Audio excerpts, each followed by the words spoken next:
yozgan.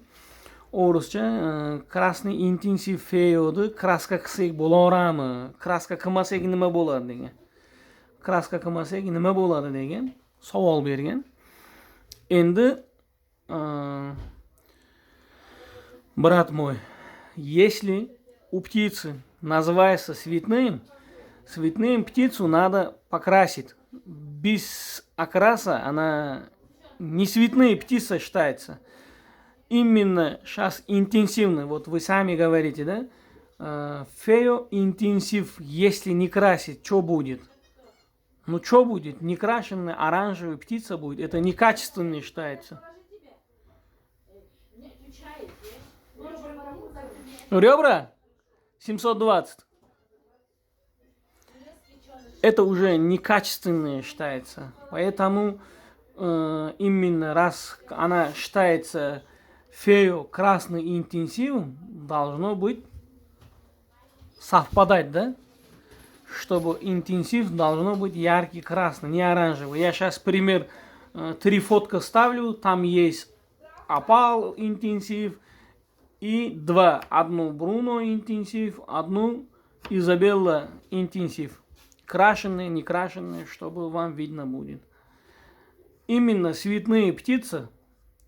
Пример, как можно сделать. Вот сахар. Есть же орбит, да, жвачка, можем сказать, бессахарный. Орбит бессахарный.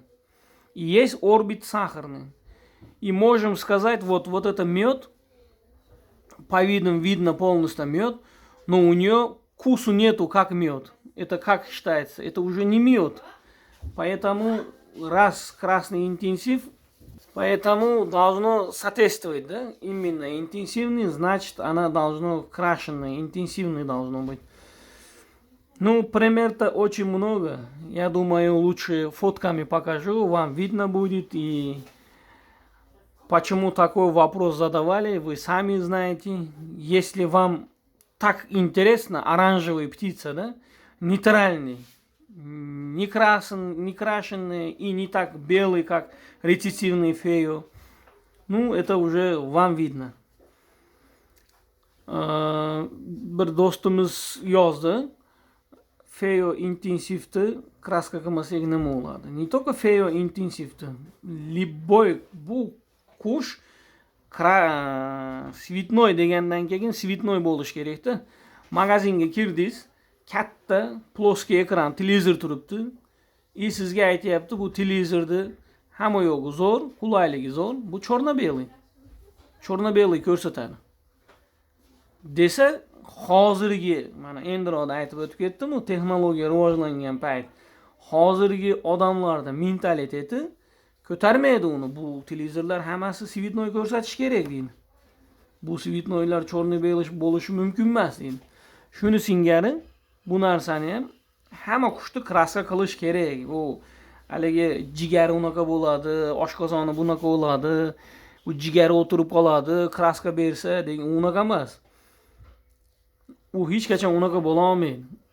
Shu uchun hamma qushni svitnoy bo'lgandan keyin buni rangini berish kerak. Rangsiz, endi bilmadim kimda qanaqa tushunchalar bor. Mana ko'p odamlar qushlarni tashlayapti.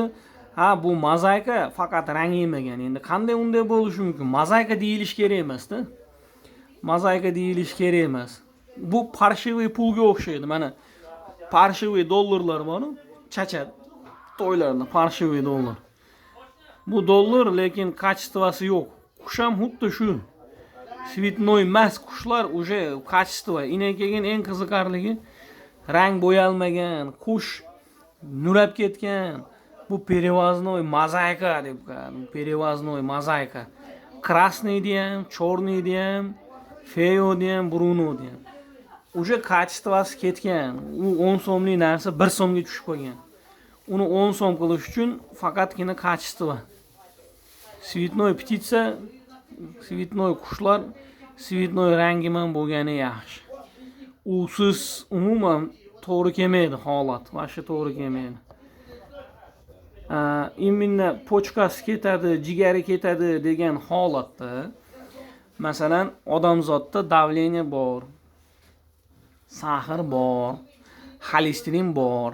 Har bir narsani oshirib yorsa me'yoridan. Hammasi jigarga, yurakka ta'sir qilaveradi, pochkaga ta'sir qilaveradi. Shuning uchun bu narsani haligi jigar deyishdi, men o'ylayman hojati yo'q. Har bir narsani me'yoridan oshirish kerak emas. Endi yana bitta nozik nuqta, bu musulmon insonlarga tegishli emas u, endi iloji yo'q. Primer qilish kerak bo'lib qolgan joyda boshqa holatlarda ham primer qilsak bo'laveradi. Oddiy aroq. 24 soat aroq ichadigan odamni jigari qurib ketadi, yo'qolib ketadi, jigari erib ketadi. 24 soat ichadigan odamlar. Endi haligi kulturli odamlar bor, ishdan kelgan, uyda bir haftada bir, yo'masam har kuni kechki paytda 100 gram bosib uxlaydigan odamlar bor. 100 gram ichib oladi, chiroyli bitta viskiyni yo'masam konyakni tars uradi, nishtaq uxlaydi. U odamning jigari hech nima bo'lmaydi. U meni gapim emas, bu doktorlarning gapi. Bir doktor ayolam bir 4 yil oldinmikin chiqqan edi. Har bir odam 100 gramdan ichib yursa bo'laveradi. Bu salomatchiligi uchun yaxshi edi. Ana shuning uchun qushlarga ham kraskani o'z vaqtida bergan yaxshi. Beriladigan payti faqat tulayotgan paytda. Qush 2 oy uzoqlashib ketsa, zo'r vitaminni yegan qush 2 oyda polni tulab chiqadi. Dumidan boshlanib boshiga davr tulab chiqadi 2 oy ichida. 2 oy ichida 24 soat to'xtatmasdan bermaydi kraskani.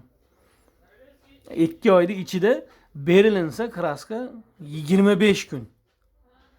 Hisoblab chiqinglar. Chirizdan berganda ham 1 oy hisoblanadi. Chirizdan bersangiz 1 oy.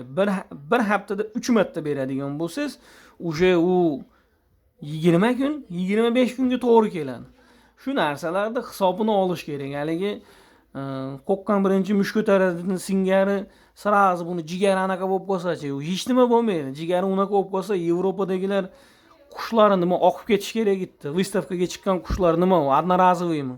Выставкаga chiqadi, ras jigar oqib ketdi, musorga tashlashib yuboradi. Yana yilga yana uni inkubatordan ochirib, yana unaqa bo'lmaydi. Unaqa bo'lmaydi situatsiya. Biz haligi